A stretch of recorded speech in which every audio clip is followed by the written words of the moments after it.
Hello students, हम लोग करने वाले हैं class 8 science NCERT chapter number 7 conservation of plants and animals. चलिए स्टार्ट करते हैं। तो आज हमारा जो फर्स्ट टॉपिक है that is endemic species. Endemic species are those species of plants and animals which are found exclusively in a particular area. ये वो स्पीसीज हैं एंडेमिक जो किसी प्लांट या एनिमल की स्पीसीज होती है जो आपको किसी पर्टिकुलर एरिया में ही विशेष रूप से मिलती है, यानी कि ऑल ओवर द वर्ल्ड आपको हर जगह पर कॉमनली नहीं मिल सकते, किसी पर्टिकुलर एरिया में ही ये आपको मिलते हैं। They are not naturally found anywhere else, वो नेचुरली कुदरती तौर पे कहीं पे और आपको नहीं मिलेंगे। A particular type of animal or plant may be endemic to a zone, a state or a country. एक पर्टिकुलर टाइप का एनिमल या प्लांट जो है वो एंडेमिक हो सकता है किसी पर्टिकुलर जोन के लिए, एक स्टेट के लिए या फिर एक कंट्री के लिए। सपोज करो अगर आप स्टेट की बात करते हैं, स्टेट कोई ए है, तो वहां पे अगर कोई प्लांट या एनिमल जो है उनकी गिनती बहुत कम हो गई है तो उसके लिए आप लोग उसको एंडेमिक स्पीसीज की कैटेगरी में रख देते हो और उनके लिए एक पर्टिकुलर एरिया बना दिया जाता है। Sole and wild mango as two examples of the endemic flora of the Pachmiri Biosphere Reserve. Example इन्होंने अब आपको दिया हुआ है कि फ्लोरा यानी कि जो प्लांट्स हैं एंडेमिक जिनकी गिनती बहुत कम हो गई है। सॉल एंड वाइल्ड मैंगो दो एग्जाम्पल्स हैं जो आपको पचमिरी बायोस्फीयर रिजर्व में मिलते हैं। Bison, Indian giant squirrel and flying squirrel are endemic fauna of this area. इसी एरिया में जो एनिमल जो एंडेमिक स्टेज पे पहुंच गए हैं, बिसोन जो बहुत बड़ा स्क्विरल यानी गिलहरी है और एक फ्लाइंग स्क्विरल गिलहरी, वो इस एरिया के फोना में आते हैं। तो ये आपको इसी एरिया में मिलेंगे, कहीं और आपको नेचुरली ये स्पीसीज मिलने वाले नहीं है। The destruction of their habitat, increasing population and introduction of new species may affect the natural habitat of endemic species and endanger their existence.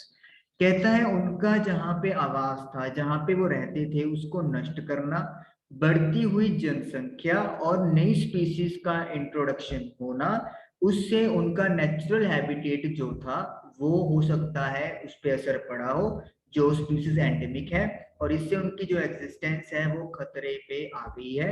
मतलब उनकी गिनती कम होती जा रही है लगातार, और अगर यही चलता रहा तो एक समय पे उनका पूरे का पूरा स्पीसीज वॉश आउट हो जाएगा।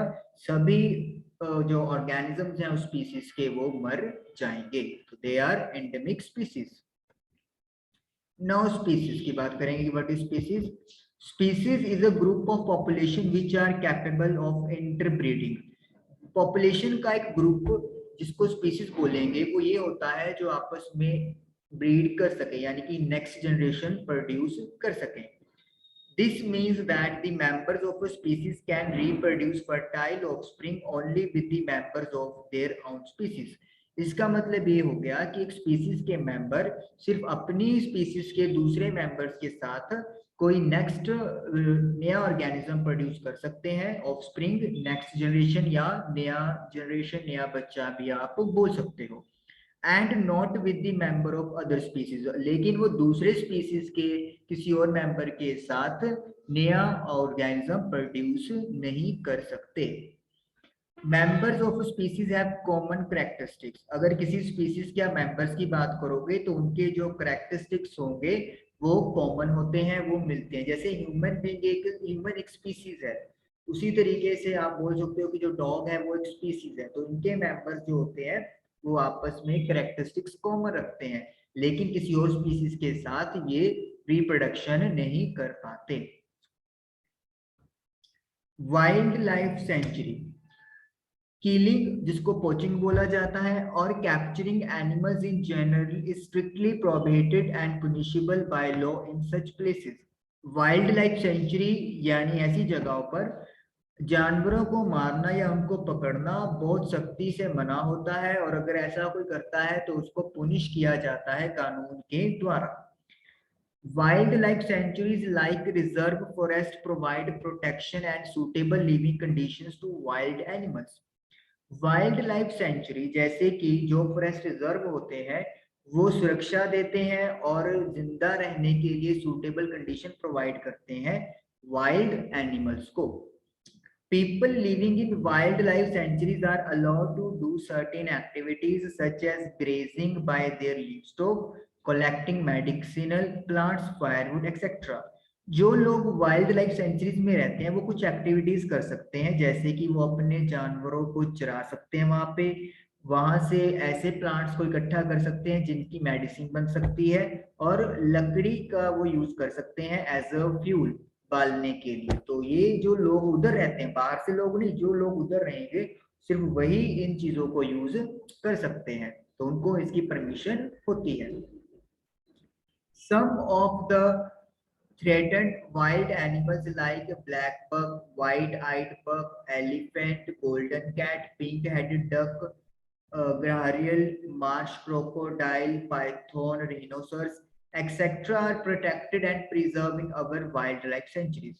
ये कुछ एनिमल्स की लिस्ट उन्होंने दी हुई है जिनको मतलब खतरा है. खतरा मतलब क्या चीज है, जिनका मतलब आप ये बोल सकते हो कि गिनती भी कम हो गई है या फिर इनको इंसान ज्यादा हार्म पहुंचाता है, तो इनको प्रोटेक्ट मिलता है, इनको प्रोटेक्शन और प्रिजर्वेशन की सुरक्षा की जाती है इन वाइल्ड लाइफ सेंचुरीज के अंदर. ये सारी लिस्ट है जो आप लोगों को याद करनी है. Indian sanctuaries have unique landscape, broad level forest, mountain forest and bushland in deltas of big rivers. Indian sanctuaries जो बनती हैं उनमें एक अलग एक यूनिक लैंडस्केप्स होते हैं, बड़े बड़े फैले हुए जंगल होते हैं, पहाड़ों वाले जंगल हो गए और बहुत सारी वनस्पतियां जहाँ पे बड़ी बड़ी घास होती है जो बड़ी बड़ी रिवर्स के डेल्टा एरिया में मिलते हैं. तो वो सब इंडियन स्ट्रक्चर्स या फिर इन वाइल्ड लाइफ सेंचुरीज का पार्ट होती हैं. National park. These reserves are large and diverse enough to protect whole sets of ecosystem. ये जो रिजर्व होते हैं सुरक्षित, जिसको अपन बोलते हैं कि इनको सुरक्षा के लिए यूज किया जाता है, बहुत बड़े होते हैं और इतने ज्यादा फैले होते हैं, इतने ज्यादा अलग अलग होते हैं कि पूरे का पूरा इकोसिस्टम ही ये प्रोटेक्ट कर देते हैं. इकोसिस्टम क्या होता है, लिविंग और नॉन लिविंग सिस्टम का कॉम्बिनेशन को we can say ecosystem. They preserve flora, fauna, landscape and historical objects of an area. ये किसी एरिया के फ्लोरा, फोना, प्लांट्स, एनिमल्स, लैंडस्केप, आप धरती का एक सिस्टम बोल सकते हो, हिस्टोरिक ऑब्जेक्ट्स जो मतलब ऐतिहासिक चीजें हैं उनको प्रिजर्व रखते हैं. नेशनल पार्क के अंदर ये सारी चीजें प्रिजर्व होती हैं. Satpura national park is the first reserve forest of India. India का पहला रिजर्व फॉरेस्ट जो है वो सतपुरा नेशनल पार्क है. The finest Indian teak is found in this forest. इस फॉरेस्ट में भारत की जो सबसे अच्छी टीक है वो मिलती है. There are more than 100 national park, 100 national parks in India. आज इंडिया में 100 से ज्यादा नेशनल पार्क्स हैं. Project Tiger was launched by government to protect the tigers in the country. Country में टाइगर्स को प्रोटेक्ट करने के लिए प्रोजेक्ट टाइगर जो प्रोग्राम था वो गवर्नमेंट ने लॉन्च किया. The objective of this project was to ensure the survival and maintenance of the tiger population in the country. इस प्रोजेक्ट का मोटिव क्या था कि जो कंट्री के अंदर टाइगर की पॉपुलेशन है उनको सर्वाइव, वो बचे रहें और उनका मेंटेनेंस रहे, यानी कि वो आगे अपनी जो जनरेशन है वो कंटिन्यू करते रहें. इस प्रोग्राम के तहत ये वाली चीज चलाई गई थी. Animals whose numbers are diminishing to a level that they might face extinction are known as the endangered animals. तो एनिमल्स जिनकी नंबरिंग डिमिनिश यानी कि कम होती जा रही है एक ऐसे लेवल तक कि ये लगता है उस स्टेज पे आके कि वो शायद गायब हो जाएंगे, एक्सटिंक्शन मतलब खत्म हो जाएंगे, उनको हम लोग एंडेंजर्ड एनिमल्स बोलते हैं. एंडेंजर खतरे में होना कि इनकी कितनी लगातार कम होती जा रही है और इस लेवल पे हो रही है कि आप अगर इससे नीचे चले गए तो फिर हो सकता है कि इनकी जो गिनती है वो वापिस इंक्रीज नहीं हो पाएगी. तो that is called endangered animals. We kill snakes, frogs, lizards, bats, owls ruthlessly without realizing their importance in the ecosystem. हम लोग स्नेक, सांप, डड्डू, छिपकली, चमगादड़, उल्लू, इनको बिना सोचे समझे अंधाधुंध तरीके से खत्म कर रहे हैं, बिना ये सोचे कि इनका भी इकोसिस्टम में बहुत बड़ा रोल है। By killing them we are harming ourselves, इनको मार के हम लोग अपने आप का नुकसान कर रहे हैं। They might be small in size, इनका साइज चाहे स्मॉल है, but their role in the ecosystem can not be ignore, लेकिन इकोसिस्टम में आप इनका रोल इग्नोर नहीं कर सकते। They form part of food chain and food web, ये फूड चेन और फूड वेब का पार्ट बनते हैं। यानी कि एक ऑर्गेनिज्म दूसरे के ऑर्गेनिज्म को खाता है, तो सिंपल आप ये कह सकते हो कि एक ऑर्गेनिज्म दूसरे पे डिपेंड करता है, तो ये उसका कहीं ना कहीं पार्ट है। अगर हम लोग इस चीज को खत्म करते हैं, स्नेक, फ्रॉग, लिजार्ड को, तो कहीं ना कहीं हम लोग ये पूरी फूड चेन और फूड वेब का जो सिस्टम है उसको डिस्टर्ब करते हैं, और इवेंचुअली इसका जो नुकसान है वो हमें होता है।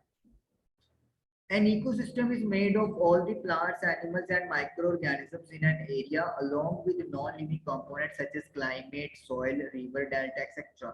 इकोसिस्टम क्या होता है? लिविंग चीजें जिसमें प्लांट्स आ गए, एनिमल्स आ गए, माइक्रो ऑर्गेनिजम्स आ गए, और साथ में नॉन लिविंग कंपोनेंट जैसे कि क्लाइमेट, आपका जलवायु हो गया, सॉइल मिट्टी हो गई, मैदान हो गए, वाटर, सनलाइट, ये सारा चीज किसी एरिया में, इस चीज को आपका कॉम्बिनेशन को वी कॉल इकोसिस्टम, यानी कि living plus non living.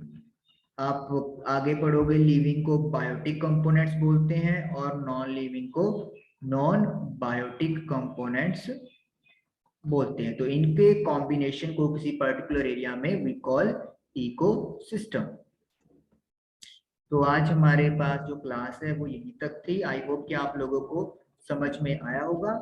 Thank you for watching the video.